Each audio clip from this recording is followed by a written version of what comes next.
Ready to go. Hello there, folks. This is another exciting episode of Customizing the Clone Wars. This is episode 25. And as usual, I am your host, Peak Obi-Wan, Customizer. Along with me, I have my co-host. His name is Darth Daddy from the Custom for the Big Kid blogspot. How you doing tonight? I'm doing okay. Getting ready for another episode. This one's going to be episode 25. Yep. So 25. That's kind of cool that we hit 25. Yep. A lot of episodes waiting for you. If you are a new viewer to our show, what we do here is we go over the Clone Wars. We discuss it using our insights, and we enjoy it, celebrate it, and along the way, we continue to show our artistic work. Both Darth Daddy and I have created, and we just do the unsung heroes, right, Darth Daddy? Yeah. All those characters that never made it into plastic form that we wish had. Yeah. So we're just showing our art off. We're just a bunch of artists. And we have guests that come on. You don't necessarily have to, have customizing talent. Just mostly, if you want to talk about the Clone Wars. Yeah, the love of the Clone Wars. It's getting bigger, isn't it? I feel like there's a wave coming in, right? Well, I thought, a lot of people were really digging last night's episode of Rebels, where they paid a little homage to the Clone Wars. Right. And I loved it. It was great seeing that. Yeah. Especially that logo in the end when they did the yellow Star Wars Rebels logo, Clone Wars style, and the closing music for the credits was Clone Wars. That was awesome. Oh man, I got a little misty, man. It was awesome. Just hearing about Ezra just quickly solving the problem right away, and they essentially closed out the Clone Wars, or they finalized the Clone Wars, right? In some extent, definitely. Yeah, in some peace accord. I almost wish Kalani joined them. You know what I'm saying? Oh, me too. I was only because I always wanted a Kalani action figure. Yeah. And he's hard to make. He's really hard to make. He's not going to be easy. It's going to be 100% sculpted figure. So I was really hoping he was going to be joining the Rebel crew.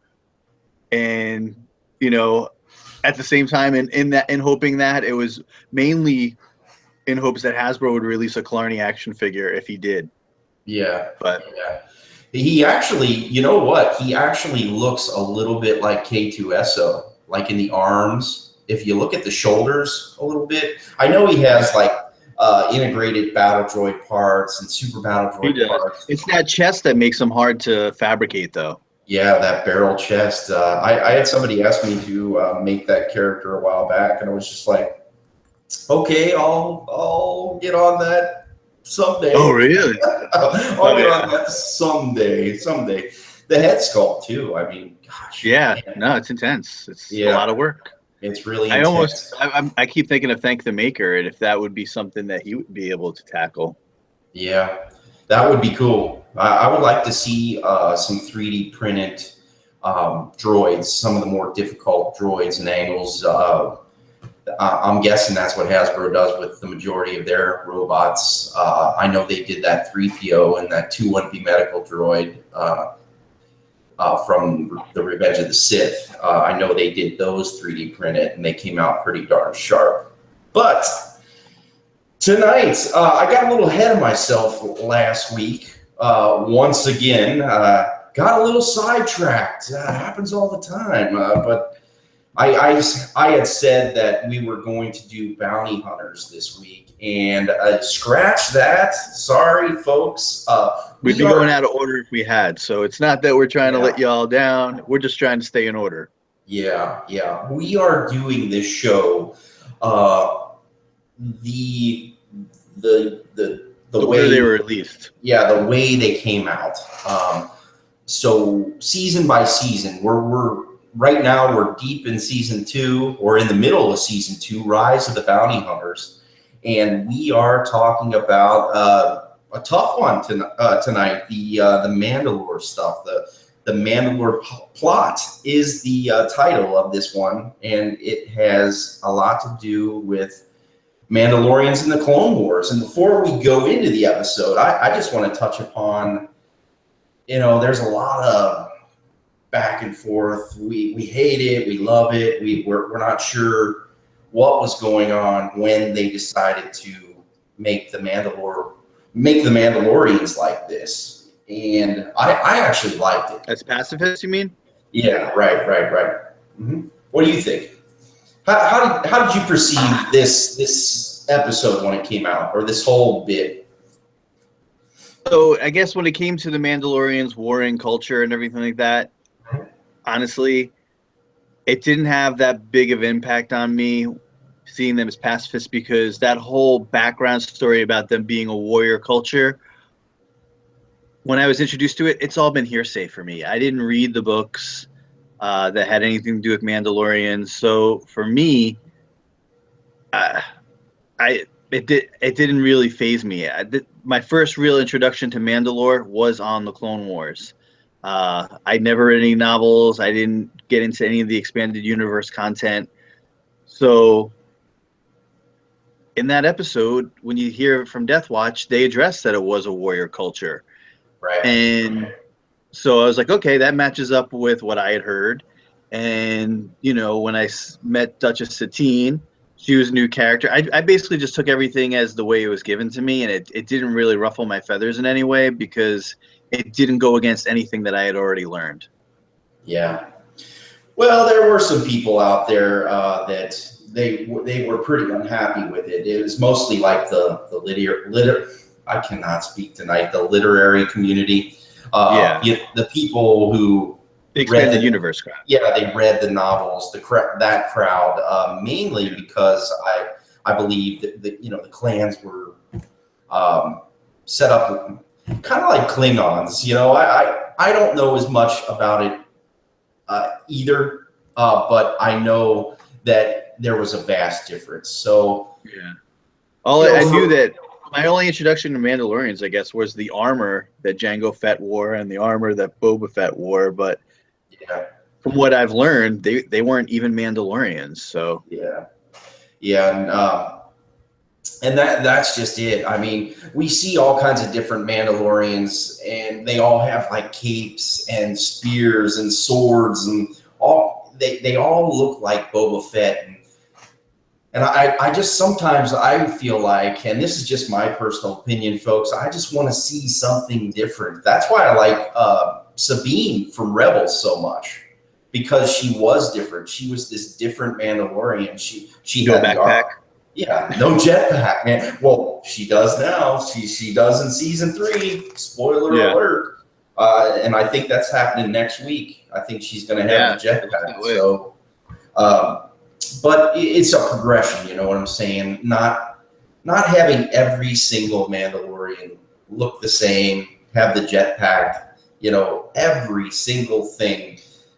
I just want a little difference every once in a while. But that being said, let's get into this episode. It's called The Mandalore Plot. I'm going to read from the episode guide like I always do. It says, Obi-Wan visits Mandalore to investigate recent attacks by warriors in Mandalorian armor on Republic targets. The planet's ruler is Duchess Satine, who is also Obi-Wan's lost love. Woo! Satine claims her planet's warrior past is no more, but the two discover a violent movement called Death Watch is trying to overthrow Satine's government. Those are always worded really funny, but I'll read them anyway. That's pretty much the synopsis of the episode that we're going to be talking about tonight.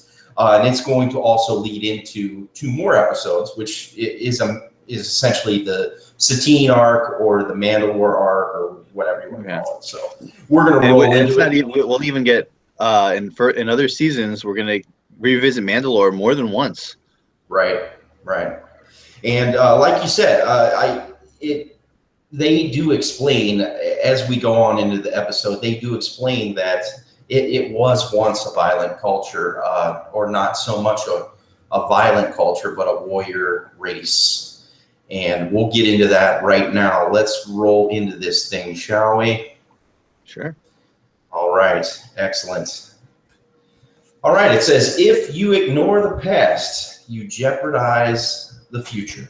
What do you think of that? Well, you definitely should learn your history lessons so you don't repeat those lessons. Yeah, and I agree. If you ignore the past, you jeopardize the future. I don't know where that saying comes from. It's like we know we got to know where we came from to know where we're going, right? It's kind of the same, type of thing. You got to understand kind of culture, like Thrawn is doing. You got to understand where they came from in the past. So here we go. The Satine situation, she was basically ignoring a lifelong history of her people, where it's deeply ingrained that they're warriors, and she's saying, "Well, we're not warriors anymore." And kind of, it was difficult to take that stance because obviously, people enculturation is a deeply ingrained process that gets passed from generation to generation to generation. And as much as you'd like to just turn it off in one generation, that's not very easy to do. And it ended up backfiring on her. It sure does. It sure does.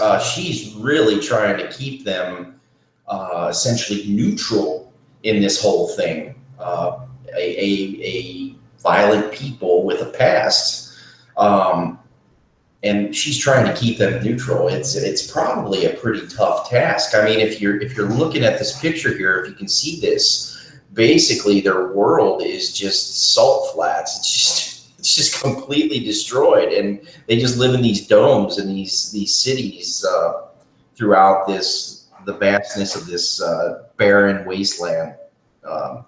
So it kind of gets back into classic Star Wars mythos, where you have just a kind of a frontier, kind of a Tatooine type landscape, but everything culminates in these bubbles or these little blocks and whatnot. And they're all into art. Like a little biodome. Yeah, a little biodome, exactly. Everything is contained in these domes on this planet.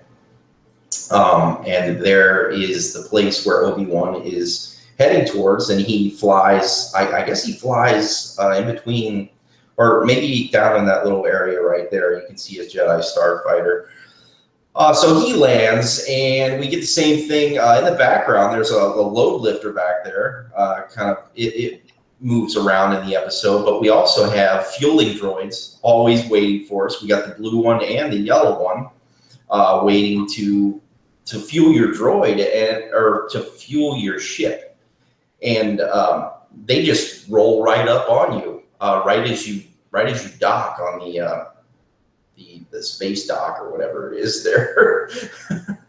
And so I thought I'd throw those in there again, and these are some customs that I did from that. What is it? That special 3-pack, that Target pack. It was had the Death Star. Did it have the Death Star droid in that one?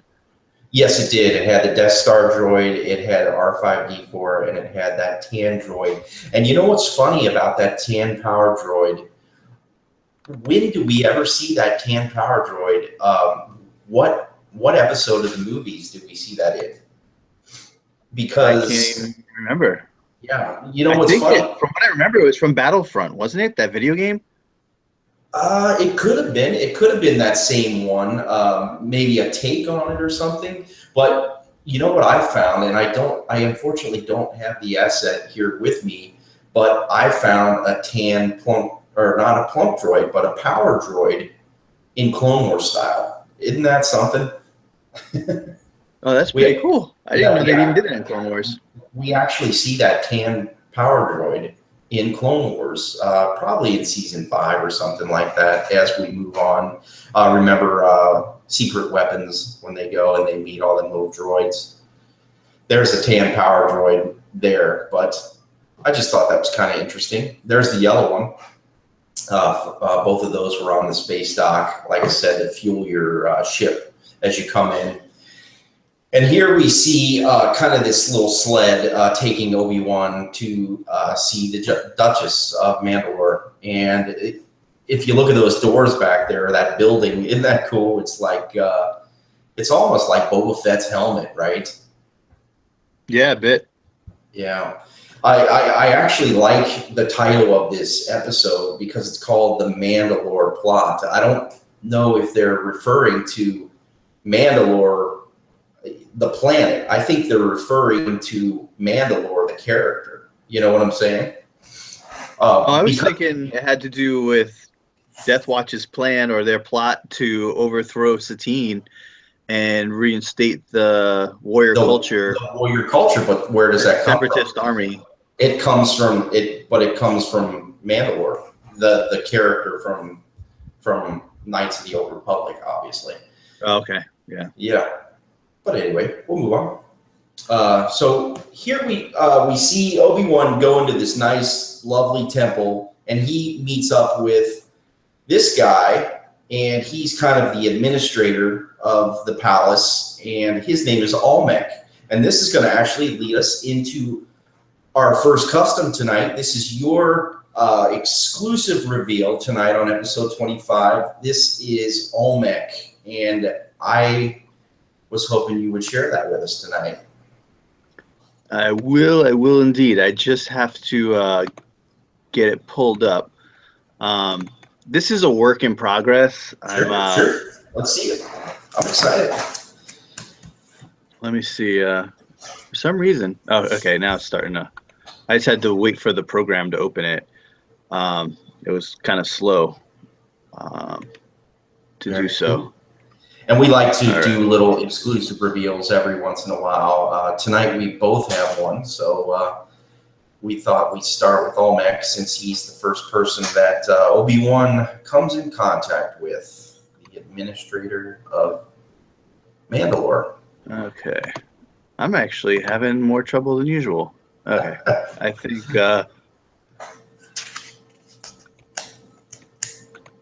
okay, are you seeing it? I sure am. All right, cool. Wow, that looks cool. All right. That looks amazing.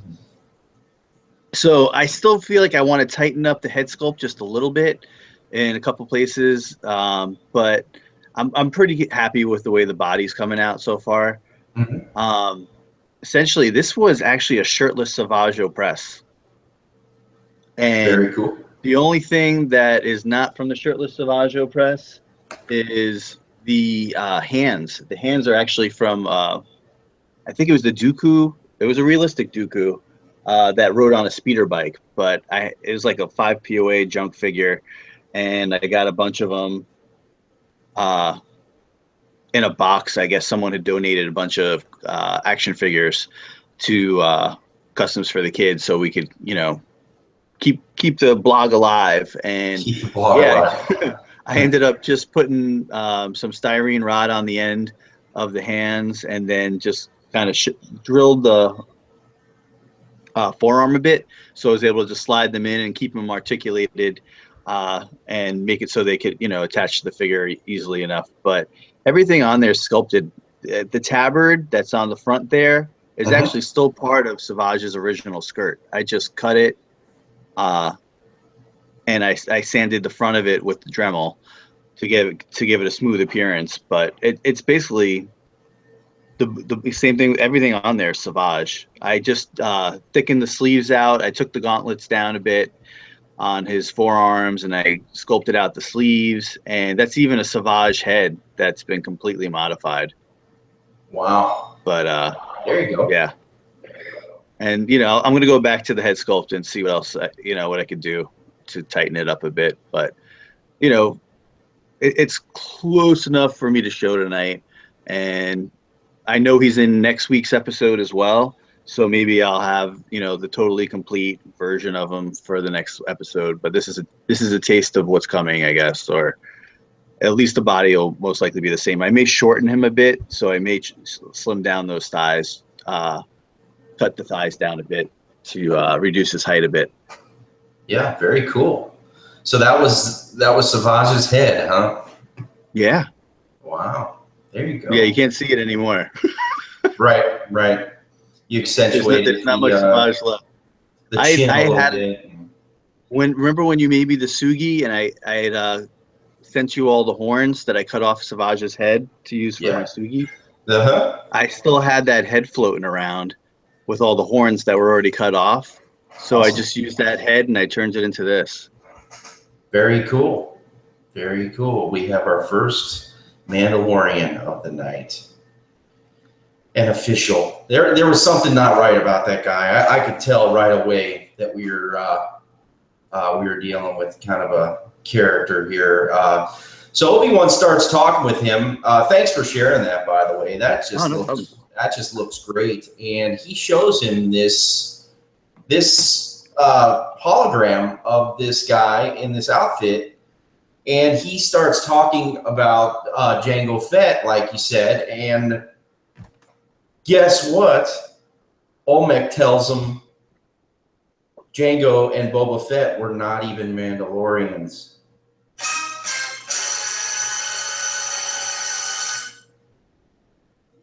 That was the shocker, I thought, honestly, because a lot of people always thought they were Mandalorians, right? Yeah, because they wore the Mandalorian armor. So Yeah. I even, when I was a little kid, man, going way, way back, we're two old guys here. I always thought that the prequels were gonna be made up of Mandalorians fighting Jedis. I didn't know it went back even further than where we were at in the timeline. You know what I'm saying? yeah. So I always assumed it was. I never expected battle droids and clone troopers, right? So I thought they were really. Um, I like what George did with Boba Fett and Jango Fett because they gave him a really great backstory, in my opinion. A lot of people don't like it, but I liked it. Yeah, I was okay with it. I didn't mind that addition to the story. Yeah, but a lot of people, yeah, they were pretty ticked off when they found out that he wasn't actually a Mandalorian, and some people still are ticked off about it. But we will move on. He basically says that Jango Fett doesn't have anything to do with them, and all these people are kind of tarnishing their pacifism, right? So we finally get to see Satine, and boy, I can't wait to make this one. I think the lilies here, or whatever those are, but I will make this eventually, this character, and her is there.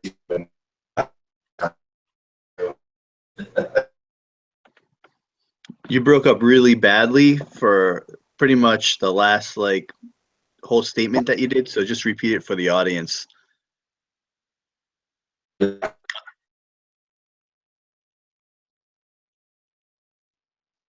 we might have just lost Chad completely.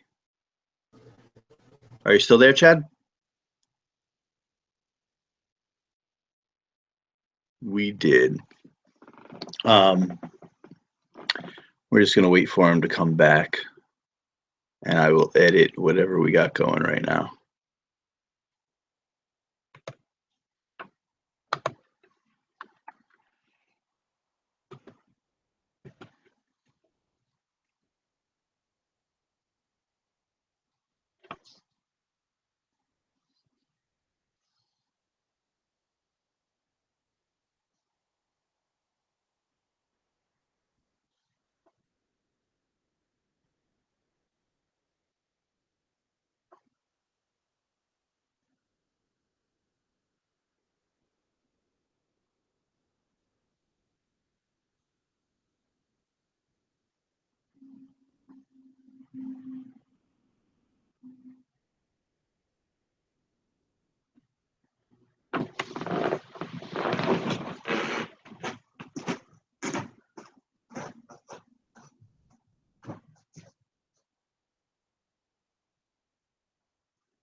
You back yet?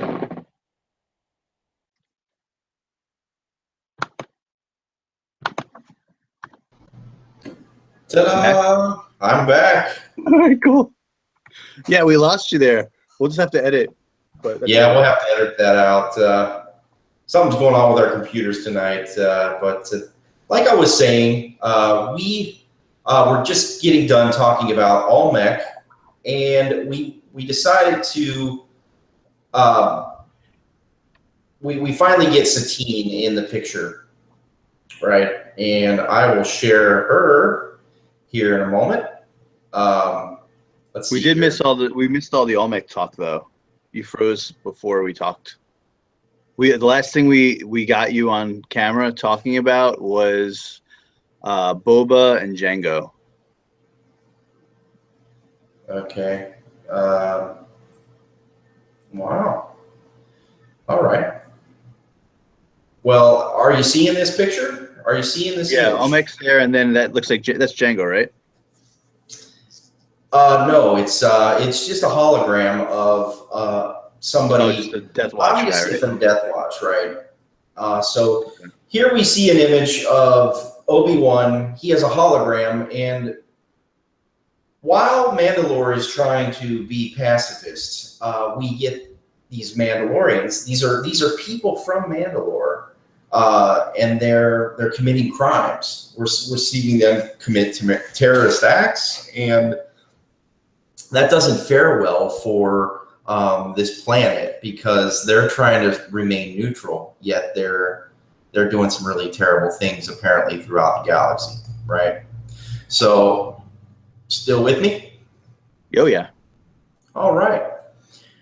So here we see Duchess Satine, and boy, I would love to make this character. She is awesome.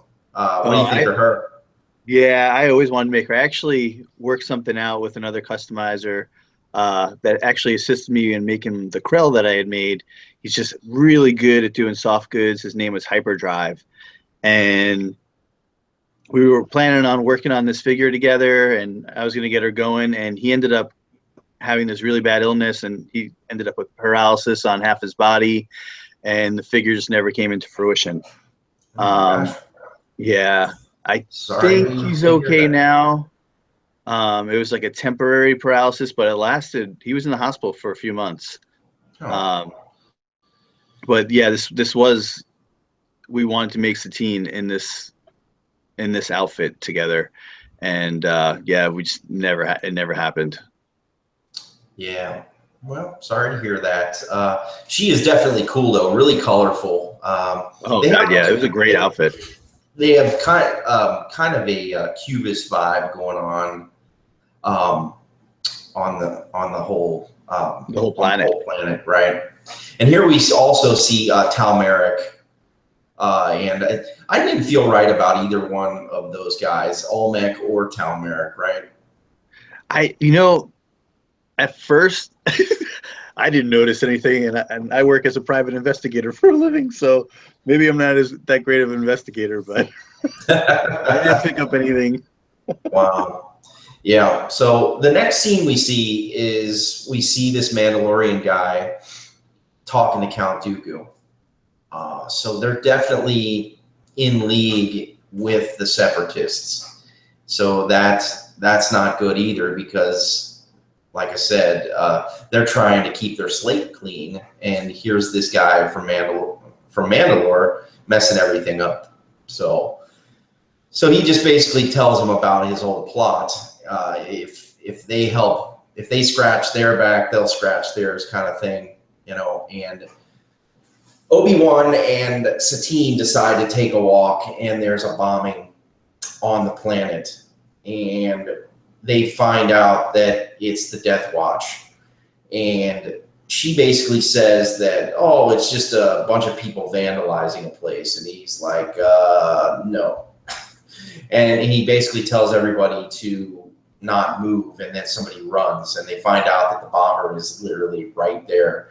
And it's the first time in a Clone Wars, I guess a kid's show, that we actually see like a kind of a terrorist suicide. Yeah. It's kind of sad in many ways. And when I first saw this, I was just like, oh my goodness, that's kind of dark. Oh yeah. Anyone who said this was a kid show, terrorist bombings, suicides, Yeah. not in any way, shape, or form was this a kid show. George And always people kept with trying the to say that times. with Rebels now, Yeah. and I don't see Rebels being a kid show either. I don't know where people are getting this from. Well, I think it's a little bit more of a kid show. They're trying to get it up, right? As much as Look at Maul trying to send Kanan into space a couple episodes ago. I mean, I don't see it. that's true. You know, Disney, they're trying to clean up a little bit. I Maybe think, the animation style, because they said they tried to base Rebels off of Tangled as far as like the look of the characters, but outside of that, mhm, with storyline, yeah, not in any way, shape, or form. I think it's been dark as look at the first episode. You see Ezra like using the dark side of the Force to like have like the guy in the ATDP yep, shoot the stormtroopers using Jedi mind tricks, and then have the guy commit suicide by walking right off the deck and like plummet to his doom. I yep, yeah. it's just I think it's dark. I don't know what's kid friendly in this. Yeah, it is the dark times in Rebels anyway. But back to the Oh, yeah. Clone Wars here. Yeah. Check this out. It's that awesome, hard to get Mandalorian show, and that thing is so cool. Do you have that one? Yeah, I have it up on my Clone Wars bad guy shelf. Very cool. Very cool. It's, So they. I could probably turn. Let's see if Oh, it's I. okay. Okay. That's all right. So they go to Concordia. This is basically their moon. Because Satine constantly is saying, "Oh, everything's happening on Concordia. The people there are the violent people. So let's go and see what's going on there." And so she has to escort him basically to this planet, and it has its own set of rules. It has its own government going on, kind of. Yeah, it's a moon, isn't it? Yeah, it's a moon. It's a moon. Yes, it is, and it was a mine. It was like they were strip mining it, so it basically was losing its lush floralness, but it somehow grew back pretty quick. And here we see for the first time we get Satine in what I call her adventure gear or her travel kind of outfit, right? Yep. I think this. She wants to get down and dirty. This is what she wears. Right. I think this is the most recognizable Satine, if you ask me. Next to the one in the the one in the gown, the Senate type character, opposed to more of an action type character. If they were to make this character, I would say make it in this outfit. Don't you think? I would like to see a 3-pack personally. I'd like to see her in the blue outfit. I'd like to see her in that gown we first introduced her to, and this outfit here. I think Satine deserves a 3-pack. The way they did, I don't know. Remember when they did that 3-pack of Padme a couple of years ago? Satine deserves it. Oh, for sure. And this was, to me, the most recognizable. And this is going to lead us right into our next custom. And this is one that I've done, and I've done it several times, actually. Since I don't mold or cast, I make everything from scratch. So I've literally made this character 3 times. and they've all come out a little bit different. They're not going to be completely the same, but I've essentially used the same recipe for all 3 of them. So I'll get into that. The first one I did, this is the original. My significant other, she wanted me to make this character for her, and I was like, that's a challenge. That sounds like a challenge. I'm going to do it. So I made this character for her, and I think it turned out pretty cool. This is the first version of Satine, and I actually still have this character because I am not going to get rid of it because it's for her. And she still sits on my shelf. I told her not to put it in the car because it'll melt or something. Yeah. But definitely turned out cool. The recipe mostly on this character consists of Ventress in parts, and then also the lower legs, which I don't have shown right now, are Ayla Sakura's. And then the rest of this is mostly sculpting. If you look at the shirts and the arms and whatnot, all of that is pretty much sculpted, and then the hair is sculpted as well. And that was a big pain. and then What's your sculptor out of? Because that's before we started using Procreate. That's Fix It. That's Fix It there. Oh, this Fix It. Wow. Yeah, the first one was in Fix It, and I just recently bought more Fix It. I got the Fix It Sculpt. I don't know how different the Fix It Sculpt is to the Fix It I had previous, but I'm gonna test it out and do some more Fix It stuff. You know, in customizing, folks, you don't have to go with every single thing that we do. You're going to find that we all do different things. You were talking a little bit about Olmec, and you said something about styrene. What was that that you brought? Oh, styrene rods. Hold on one second. I'll grab one. I have it really close at hand. Yeah, there's all kinds of different cool things that you can do in customizing. So this is a styrene rod. You could usually get them in hobby stores, and essentially I just glued the hand. I drilled a little hole into, like when you cut the hand off, I drill a hole up into the, the hand this way. And then I stick that styrene rod into that hand. Mm-hmm. And then maybe I'll cut it like right about, I'll cut it off to right about there. And then I'll shove that peg up into the arm. If you make it long enough, it's never going to fall out. And, get your drill bit and measure it up. Hold, the end of the drill bit to the end of the styrene rod to make sure the thickness is right. And then it slides in, it stays nice and snug, and then you still have, the ability to turn your hand in the socket. Cool. That's awesome. That's good if you don't have, pegs around, or if you want to take a 5 POA figure and you want to steal the hands from the 5 POA figure and make it part of an articulated figure. Very cool. It's a good way to get rid of some of that old Power of the Force 2 stuff. Yeah, and that's great. Like I was saying, folks, when you're doing customizing, there's a little bit of experimentation going on. You could use a little bit of anything to make these characters happen, as long as you're happy with the result that comes out in the end. If you can pull it off, if you can find a paperclip, you MacGyver your way through this thing to make it an antenna or something. If it comes out right and it looks right, then go with it. There's no one single way to do this kind of stuff. And back to my Satine here, if you notice this thing on her chest here, it's kind of like a flower design of some sort. That's actually that grenade from IG-88.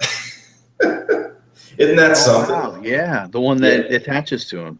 Yeah, and there's always different kinds of elements and pieces and whatnot. The reason I'm going into this is because of my exclusive reveal tonight. But there's all kinds of different ways you can get from point A to point B and do all kinds of crazy things. I don't know if I use that every single time. Like I said, I've done different things. So this is another version, and this is the most recent version that I did of this character. And I realized when I took this picture, I'm calling myself out tonight here, folks. I forgot to put the earrings on before I sent it. This was actually a commission, and I did it very similar, but this time I didn't use Fix It. I used Procreate, and I think it just turned out excellent. And it looks really good. It's funny, like I used the Procreate on the Olmec, and I almost regret using the Procreate for doing the facial sculpt. I wish I used to Fix It because it's easier just to take things away with a razor blade, like slice areas off that you need to, or it sands easier. but I was trying to rush because I wanted to have it done by tonight, and I only started it Friday, and I worked all day yesterday. Yeah. And I got off early today. I didn't know I was going to, but I was on the rush schedule. I used the Procreate, but I feel like I would have gotten a better face sculpt had I used to fix it as opposed to the Procreate. I just feel like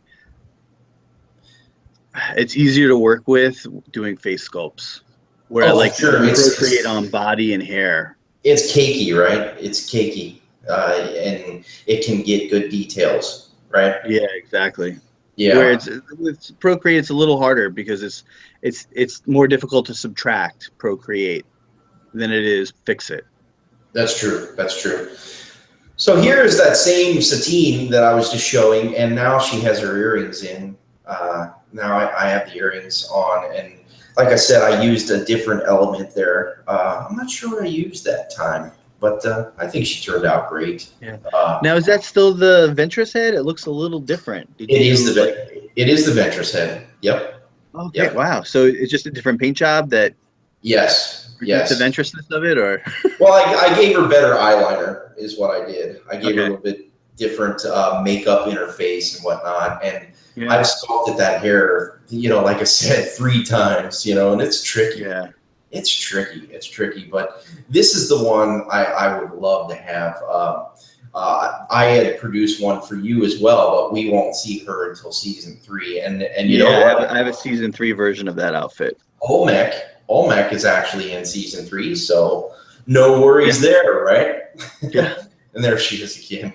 And so we see them, and they get off the ship, and here we are on Concordia, and they meet Governor Vizsla, and he basically accepts them to come in to his house or to the royal office or whatever, the mayor's office or the governor's office or the mansion or something, and he takes the body and he invites them to dinner. But before they do, Obi-Wan basically says, hey, stall him because I'm going to go look around, even though I'm not supposed to be looking around by myself. So he bails, and she goes and meets him for dinner. And this is him, and he's actually played by Jon Favreau, which is awesome. I really like Jon Favreau. I think he's cool. So they go and they meet for dinner, and this is our Easter egg. I don't know if you see the Easter egg, but it's to the right there. If you notice in the Easter egg, the picture we see here, and it's based on a Picasso picture. What is that? Oh boy, what was that? It's some famous Picasso picture. I'm a little off tonight, folks. Sorry. But what's cool about it is that it's Mandalore in there. And Mandalore's the guy from the Old Republic. He's the guy who set up the whole warrior mentality that they want to get back to. So this guy's definitely into him. And if you can see, he's like, shutting down Jedis and everything. Yep. It's pretty cool. And there's a better image of it. And it was based on a Picasso painting, which is really cool. And there's Mandalore, or at least one of the better shots I found of him. They actually made a toy of him too, didn't they? Did they really? Yeah, they did. Mm-hmm. Sure did. So Obi-Wan finds this abandoned mine, but guess what? It's not abandoned. It's filled with Mandalorian helmets, just like essentially these terrorists are wearing, right? So he gets in a little bit of trouble, but before he left, he gave Satine kind of a headset that she could track him just in case he got in any trouble. And he actually does. They actually hold their own against the Jedi, no problem. And they knock him out, right? So here's Satine, and she's, well, this is Pre Vizsla, and this is going to lead me into my exclusive reveal tonight. He's hanging out with her at dinner, and they're chatting and talking.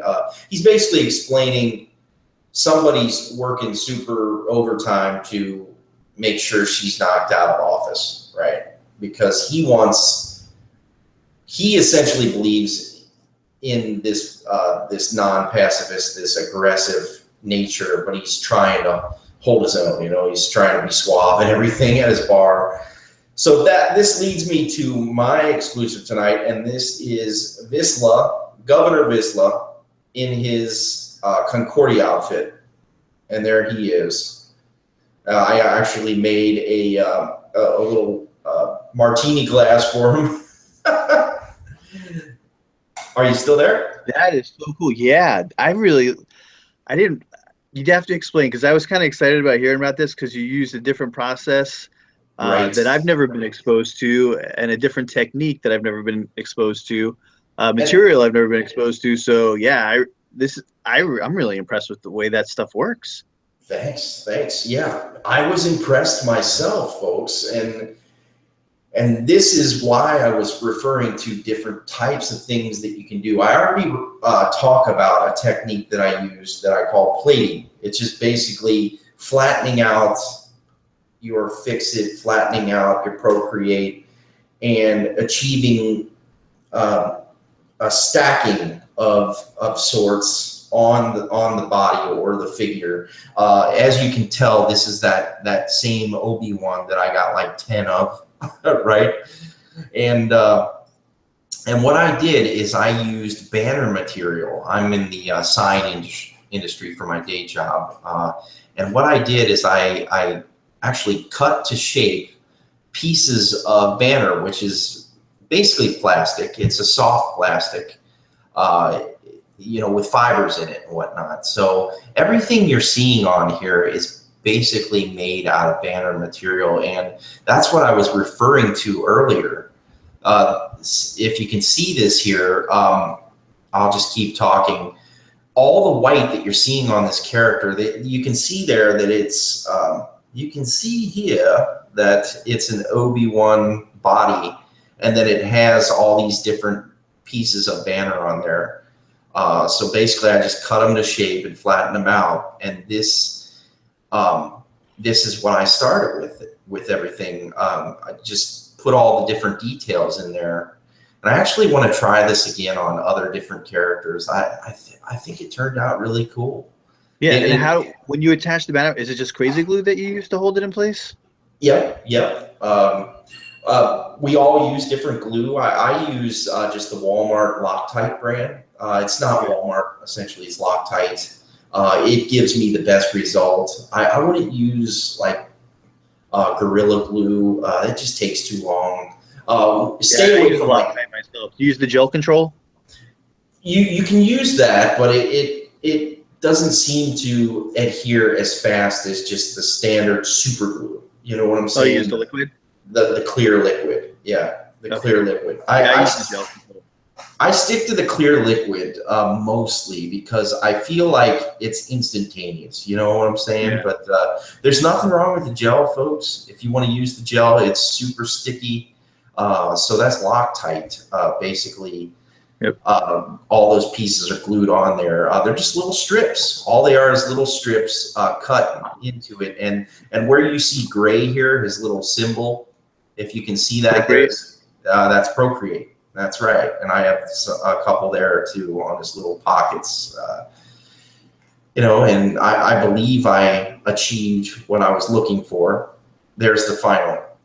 So, and then I added, of course, a nice coat of paint.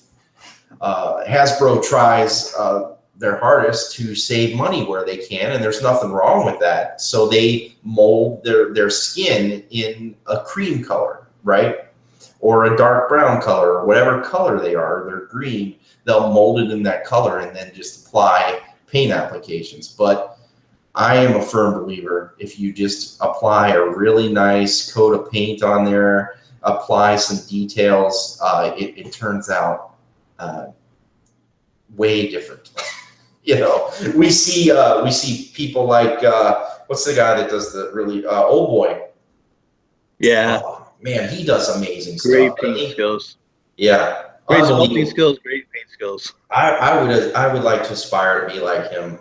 I would try. I want to try to do that with some of my 6-inch, but I just don't really have time for the 6-inch. I don't want to get no ran or anything, but every time I buy a 6-inch, I'm like, man, I got to repaint this. So does that banner material, it's a plastic, does it take paint well? Does it take several coats? Does it Absolutely, adhere just as well to absolutely. like as it would to a figure?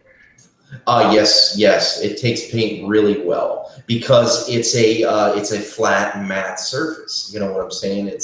It's a little bit more porous than say usually most torsos. And this is another secret, if you will, that Hasbro and toy companies use is they use varying degrees of plastic where they range from a rubber type consistency all the way up to PVC, which is like the hardest consistency, and they usually do that on torsos. So this stuff is awesome. It takes to the paint really well. So there you go. This is my exclusive reveal of Vizsla, or Visla. I don't know how to say that. Governor Vizsla, I guess. I made it his little goblet glass out of one of those Palpatine holographic kind of lightning bolt type things, that shoot out of his arm. Have you ever seen those? Yep. Yeah. I thought it would be nice if he had a little glass, but I'm going to try to do that again. Like I said, folks, this is why I was getting to that. You can experiment with all kinds of different things. Those little rods that Darth Daddy was talking about, banner material, flat material. You never know. I'm a little bit of a Frankenstein kind of customizer. I don't really adhere to any specific principle. Maybe that's my upside or my downside. Who knows? But back to the Whatever gets episode. the job done. I'm a whatever gets the job done type of guy myself. Yeah, me too. And so we find out that he calls Satine, Obi-Wan does, because he's in trouble. And she actually goes to his rescue. And Vizsla, Governor Vizsla, he's not falling for it anymore. He knows exactly what's going on because they already informed him that Obi-Wan, or the Jedi, was captured and he was on his way. So here we see the Mandos for the first time kicking butt, and she is there with him now, and they're on another adventure. And they have a past relationship, of course. They used to. They said in the book his lost love.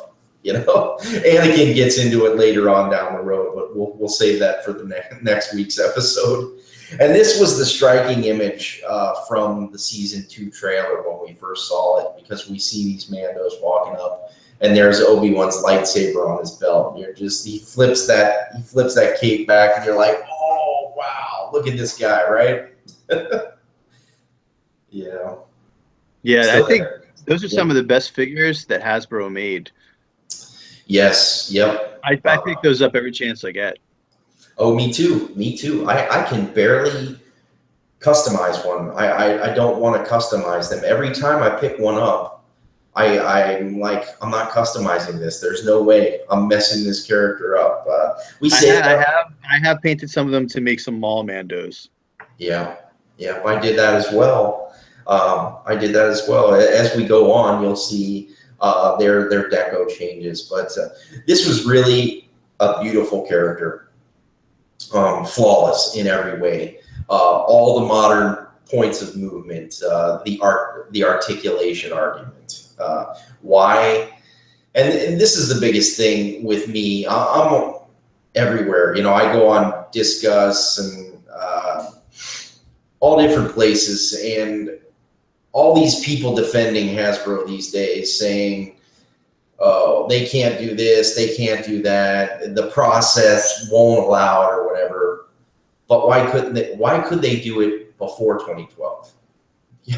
Yeah, I don't get that either, especially when there's so many other toy companies that are doing it, but Hasbro can't, and they're one of the biggest companies. Right. Is it the stockholders that are preventing it? I mean, I really don't get it myself. Yeah. Are they just deciding to deal with people who won't do that? Right. Because there are manufacturers out there who are doing it and who are willing to do it and who will do it cheaply. It's not these figures that are articulated are cheaper than the Hasbro figures. So yeah, I don't know if Hasbro is just paying people to flood these comments, these like comment threads to speak on their behalf, because you go in the stores, you look on the shelves, their argument just does not add up. Yeah, it doesn't. Because back to this character, back to what you said, this is one of the best characters they made. You'll hear us say that a lot. We are going to actually lift up Hasbro because we're in this era of toys, right? We're in this era where this is when they were done the right way.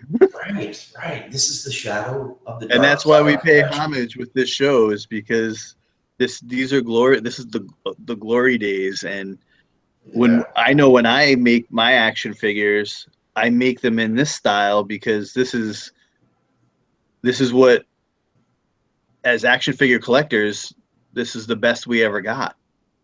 Right. And they had it all too. They had the wrists. They had every single point of articulation, mostly because the original character that was made came with one of those little speeders, one of those little Mando speeders. Yep. So I'm guessing it was made off of that character. We saw Mando's, but they didn't want to release Vizsla right away, or this Death Watch guy, because we didn't know it was Vizsla until he took off his helmet, right? And then, we get that same thing I did earlier. Yeah, that was a great reveal. It's Vizsla, right? Oh, yeah. and look what he has on his back. What is that, a samurai sword? No, it's the Darksaber. Which, in a lot of ways, it became a character itself, that weapon, that specific weapon. Right. That thing gets carried on for quite a long while. And from the trailer we're seeing for season 3 of Rebels, it looks like it's going to make a reappearance. It sure is. It sure is. This is essentially Excalibur for the prequels. I would say, if not Anakin's Revenge of the Sith lightsaber, I believe it's this saber. It spans all the way from the Old Republic to all the way up till Rebels, which is right around the corner from Rogue One. Isn't that crazy? And I would love. It makes you wonder, how will we ever see it in future installments of Star Wars in like the second trilogy. Yeah, and I like it. They made it all dark and everything, like it was just kind of this relic, but it held up. I like the smokiness along the edge of the sharp edge of the blade. Yeah, right. They definitely had a different style in the old days. Maybe they found that it was ineffective, or maybe they just didn't want to go that route. Maybe they wanted to go with the crystal or the different. Maybe this was even one of a kind or something. Maybe it was a special one. But Vizsla explains to them that this was taken from the Jedi, when they defeated them a long time ago. His ancestors, so he said. So he's had this thing for quite a long time, or it was passed down, like we said. So for generations. For generations. And he goes and he just basically takes Obi-Wan's lightsaber off his belt, throws it at him. He says, let's go to town, man. And they just start to fight. And it's Vizsla's arrogance that's going to take him down in the end. So they fight, but he realizes that this Jedi is determined to stop them. So he pulls back because he has a more important mission to achieve. His mission is more important than defeating this Jedi, and he's smart enough to realize that. So he backs off, and he basically says, warriors defeated. and they basically they shoot their missiles at him. And Obi-Wan realizes also that it's a standoff. It's it's a equal battle. Nobody wins here. So as they shoot their missiles at him, they're actually heat seeking. So he decides he's going to grab Satine and he's going to jump down the well, down the elevator, and get them out of there, because there's just no winning this this challenge that they had. So they end up safe in the end. But Obi-Wan tells her, I'm going to have to explain this to the Jedi, and she's not happy. She's not happy at all, because she's really trying to keep them pacifist, but they're pretty. Yeah, she's very concerned about Republic interference in Mandalore's affairs, especially because, what is it, 1,200 neutral systems that she's the leader of? Right. Something like that. Yeah, I know it's a very large number. So it's not she's not only speaking on Mandalore's behalf, but she's also speaking on behalf of other neutral systems, and a great deal, a lot of them. Right. And yeah, we'll see some of her friends from the Republic. We'll see Uncle Lano. Next week, we'll see some of the Frita. Yeah, some of the different characters that kind of pal around with her. She's also a friend of Padme's, which is no surprise for story, I'm assuming. But that is our episode tonight. Really awesome episode. Like I said earlier tonight, if you don't agree with me with the Mandalorian thing, that's okay. We all have our own opinions. I really like how the Mandalorians were fleshed out, right? I think they turned out good. For me, it's all I know. Yeah. I don't have the exposure to the Knights of the Old Republic, really. I've heard of it, but I've never dove into the books. I never played the video games. Yeah. I've really only known Star Wars through the eyes of George Lucas when it comes down to it. Yeah, and it gives it some depth too. Just one more tiny little rant, folks. With the EU, I think just quite simply, yes, it sucks that they took the EU away, because there are people out there that are so passionate about it. But I think that old era of, I'm going to read the book and I'm going to love the book and I'm going to love the writer, and then I want to see a movie made kind of thing is dying. You know what I'm saying? It's dying by the wayside. It's not really like that anymore. I think they changed it to offer a new vantage point or a surprise. It's like this new stuff that Disney's doing. It's not readily welcomed right away. The Force Awakens, right? That's not readily welcome, simply because it's new and fresh, right? You don't know yet. You kind of know what I'm saying? How do you feel? How do you feel about that? Force Awakens. I don't. That's a whole podcast in itself. Yeah. Well, what I'm trying to get down to, brass tacks, I think with the EU, they're just trying to offer a sense of surprise with future storytelling. They don't just want you to know, oh, the Mandalorians are a warrior race, or all the clans are warriors. They wanted to throw something different into the mix, and that's. When did they make that Mandalore figure? I've seen it as a custom, but it was in a 3-pack. Oh, 3-pack. Okay. Yeah, it had Darth Nihilus in it, Mandalore, and. Oh, I know. I didn't know that was. I thought it was just like a Mandalorian warrior. I never realized it was actually Mandalore. I actually have that figure. It's Mandalore. It's Mandalore. Okay. He doesn't necessarily look like that. That image that I showed earlier. I know the figure you're talking about, though. Yeah, people are passionate about the EU, and that's all I'm getting at. I think they're just trying to offer you a little bit different. They're trying to surprise you. They're trying to keep it entertaining. You know what I'm saying? Yeah, I've made a few EU characters. Most of my exposure to the EU was from the comic 2-packs. Sure. and I learned a lot of the stories from collecting the figures associated with those stories that Hasbro had put out. And then, I made a Gory. Oh, I love the From Shadows of Shadows the of the Empire. Empire. Yep. Yeah, I have touched on some of those things throughout the years, but yeah, I haven't dove heavily into the expanded universe. I've kind of just stuck my toe into the waters, and that's pretty much it.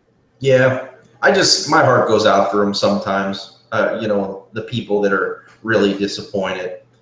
It's hard. Oh It's yeah, I hard mean, to hear. when I lost the Clone Wars, that's probably that's the way I can relate. When we saw the Clone Wars come to an end, it's the same way. It was Yeah. around the same time we saw the expanded universe come to the end.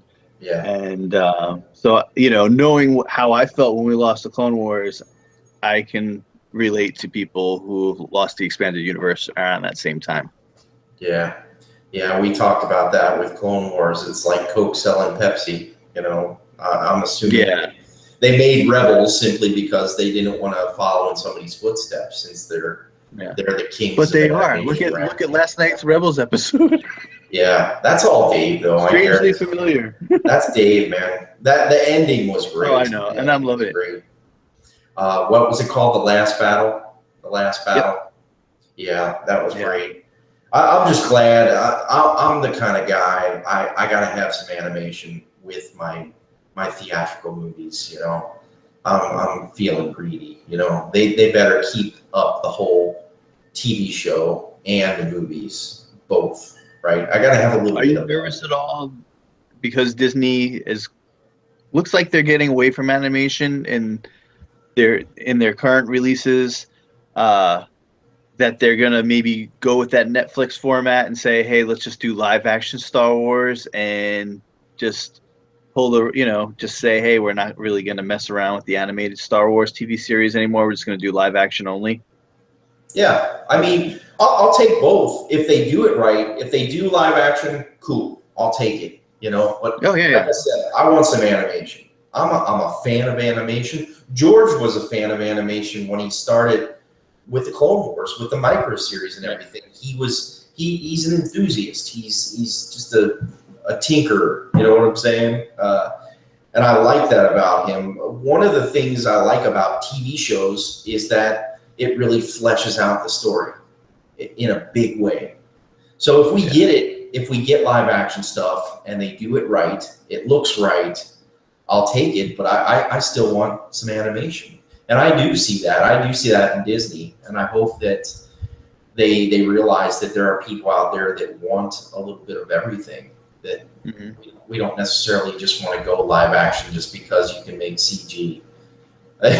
You can make CG stuff happen all the time. I mean, that's getting back into the non-practical effects argument and all that jazz. But we're rambling on, folks. We hope you had a great night with this episode, The Mandalore Plot. Next week, we will be talking about Voyage of Temptation, and that continues the Satine arc of 3 episodes. Until then... Is it Voyage of Temptation next? Isn't it the one... Nope. What's the one where she gets framed? That's the third one. That's the third one. Oh, that's the third one. And then after Voyage of Temptation, we see Duchess of Mandalore, and that's where she gets framed. So we will be continuing down this Mandalorian journey that we're talking about, that we're fleshing out in the Clone Wars right now. But this is episode 25. If you want to find me while I'm not on these episodes, I am on Facebook at Peak Obi-Wan Custom Creations, where I'm sharing my customs, not only Clone Wars stuff, but all kinds of things. All kinds of things I do in the Star Wars universe. Every Rebels, Clone Wars, mainly Clone Wars, but or live action stuff. But you can also find me on Facebook on Clone Wars Custom Figures, and I have a Instagram page called Peak Obi-Wan Custom Figures. Check that out. Please like it, and I will be posting more stuff there. Where can we find you when you're not with us here on this episode?